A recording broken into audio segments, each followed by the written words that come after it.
needs to give more? A two-state solution needs to make sure that it results in a strong and secure Jewish and democratic state living side by side in peace with an independent Palestinian state. And what is of utmost importance is Israel's security, which is why it is disturbing that my opponent has been anything but certain when it comes to his position on Israel. He's taken 3 different positions in the last 8 months, and he supports, and if you can look right on his website, he supports disarmament in the Middle East, including for Israel, which anyone who supports Israel understands would jeopardize Israel's security.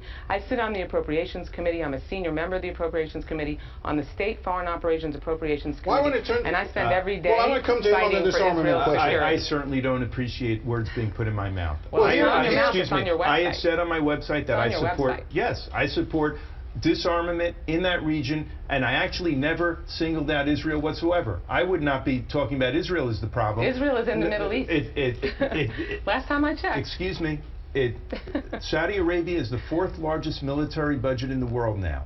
I am specifically speaking about Saudi Arabia and Iran. That's where this bloodshed, this cycle of violence is coming from. It is not coming from Israel. It's coming from the Sunni-Shiite divide within the Middle East. Well, here's what you wrote. Yes. The U.S. must do everything in its power to reverse the militarization of the region, including full diplomatic efforts to negotiate a general disarmament for the entire region that includes nuclear, missile, and conventional arms reduction. To my knowledge, Israel is the only state in that region who has nuclear weapons. Well, I'll state categorically right here that I was not referring to Israel. I am a strong defender of the state of Israel. I've been actually critical of the Iran nuclear agreement for specific reasons that it doesn't help Israeli security in many ways. Let's talk about the Iran nuclear agreement for a second, because I'm confused on your position with regard to that.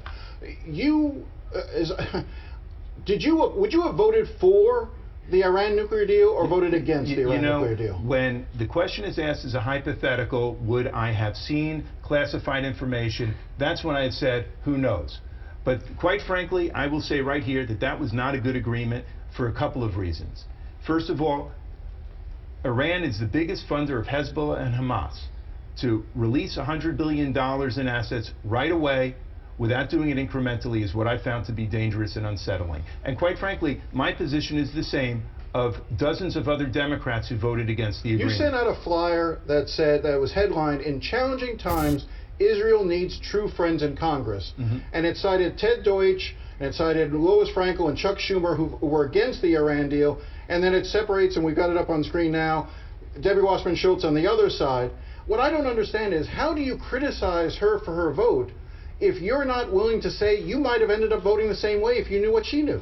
Well, first of all, her vote has been condemned by an awful lot of folks who think she wasn't looking out for Israel's security, and that has been my position the entire time. And may I say also this, that as head of the Democratic National Committee, she held up a letter of support of that agreement. She stopped it from going out. She's the one who waffled and played Hamlet for weeks. All right, Congresswoman? As the head of the Democratic National Committee, I led the charge to make sure that we had the strongest pro-Israel plank in our history, and that we added anti-BDS language to make sure that the Democratic Party's position was very clear, that we strongly stand with Israel. And let's be clear, my opponent has been mealy-mouthed and waffling about his position on Israel from day one. Israel needs certainty. Israel needs somebody like I have been, who has stood resolutely with her. That's why the disingenuous flyer that he sent out with referring to my colleagues and friends, Ted Deutsch and Louis Frankel, who support my re-election, who spoke out against him and asked him to stop using their name in his materials, because they know that I have been a strong and staunch supporter of Israel. Let me ask you this as it relates to Israel security. The Iran nuclear deal will provide $1.8 billion of assets for Iran that the U.S. will transfer back to Iran, 400 million of which was just delivered in a cargo plane that's now become infamous from Donald Trump and the rest of it. Can you sit here right now and guarantee, that none of that money will end up financing Hamas, Hezbollah, the Taliban in strikes against Israel? Will not that money end up hurting Israelis and possibly American soldiers in the Middle East as well? I mean, forgive me for correcting you, but the $400 million was the result of a court case that unfortunately the United States lost, and that we were required to return by the courts to Iran. That had nothing to do with the Iran still deal. the 1.8 There billion. was it's what it is that those were monies that were Iran's monies, and that they were not allowed access to as a result of the sanctions being levied to make sure that we could keep them from becoming a nuclear state. The Iran deal allowed the release of those funds, and Iran, since the finality of the agreement, has been fully compliant.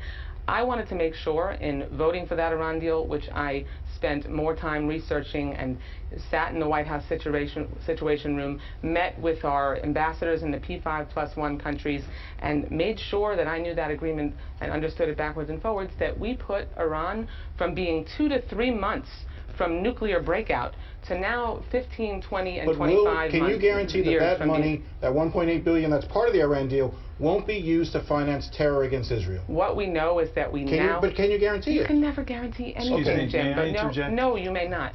What we need to do is make sure that we continue to strongly watch over and make sure that agreement remains fully implemented, which it has. Iran has been fully compliant, and now they are nearly 25 years from breakout. And what we also have to make sure now is that we can turn our attention, and what the Iran deal has allowed us to do is turn our attention to going after Iran for their terrorist activity. Right, making sure we crack down on sanctions when they engage in their ballistic missile violations. You know, I will repeat what I said earlier, that this is a region that needs disarmament. Yet, I support the memorandum, I support the Memorandum of Understanding for a 10-year military assistance program for Israel. There was a House resolution offered by Ilyana Ros-Lehtinen. My opponent has not co-sponsored it.